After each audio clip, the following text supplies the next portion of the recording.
Thank you so much for that wonderful introduction, fellow Toastmaster.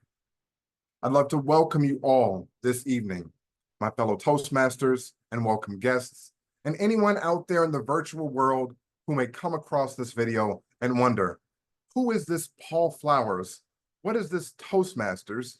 And what is this speaking thing that he's doing at a random hour on Thursday, June 27th? Well, let me share with you. As the title of this speech suggests, I'm a man on a mission. Fellow Toastmasters, welcome guests. My name is Paul Howard Flowers, Jr. And yes, please, if you address me in full, address me as Paul Howard Flowers, Jr. Because there is meaning inside of a name. And as you'll come to learn, the things that I'm passionate about are that I am a father first, I am educated, and that I am absolutely mission-driven. Let's back up to go forward. Why am I here with this whole Toastmasters club? You see, I joined Toastmasters as a part of a challenge, so to speak, to improve my speaking, and have never the conversation come to me again that said that that conversation of yours was garbage. Now, I won't go into that story, and if you've heard it already, again, lucky you. And for those that may not have heard it the first time, you might want to get involved in Toastmasters so you can hear about these lovely little things that people share inside of their introductions to this organization. But myself, I said a long time ago that when I became a father, that I'd be the best father ever. And one of the things that it takes for me in order to be a phenomenal parent is the ability to speak to my child, not just talk at them.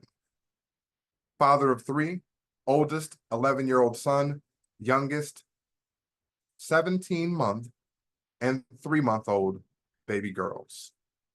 You see, when I became a father, I said that I'd be the best father ever because I didn't have my father to grow up in my life. He passed when I was 3 years young. So think about that. Growing up in a single-parent household on the south side of Chicago, and though my upbringing was phenomenal, fantastic, and I wouldn't trade it for the world, there are some things that were missed for me. The ability to be clearly communicated to and have those conversations that matter, for me, as a male, coming from a male, are a thing that I wish that I had. So I take Toastmasters seriously such that I can impart things to my son and daughters from their father that will make a difference in their lives. Imagine going through life wondering, am I doing this right? Did I get it wrong? Is there something more that I can do? Well, guess what? When you have a fantastic father in your life, that which I strive to be and continuously work on, those questions are continuously answered. Now, how does one get to a point in which they can speak to their child or children in the ways that I'm choosing to speak to my children at this day and age? One has to be educated. Now, educated doesn't mean that you have to go and get one of these fancy degrees that cost a lot of money and ultimately end up putting in a significant amount of debt, right? Now, ideally, for those that can go and get it for free, kudos, get it, get more of them, because the networking is phenomenal, especially on a college campus. But if you're not that person that got a full ride, you end up in a little bit of debt. So choose wisely how you educate yourself. One of the ways that I've learned to educate myself is through reading,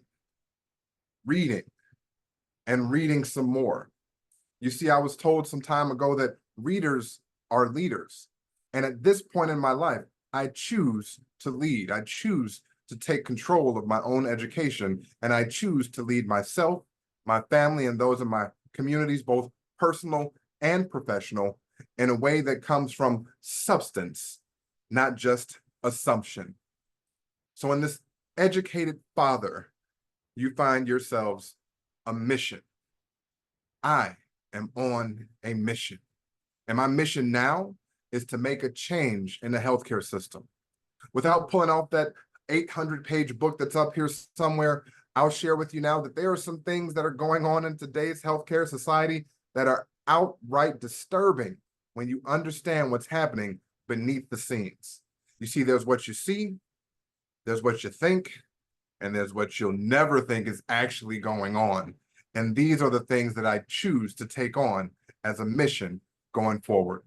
I've got partners and friends lined up, colleagues and associates that are here joining me with this mission. And I want to ask you, fellow Toastmasters, and again, welcome guests, to support me in this mission. Now, that support might just come by way of high five, Paul. Hope everything's going well for you. Or as you continue to see posts coming up about things that are going on in our healthcare system, please like them, comment on them, and share them to your walls as well.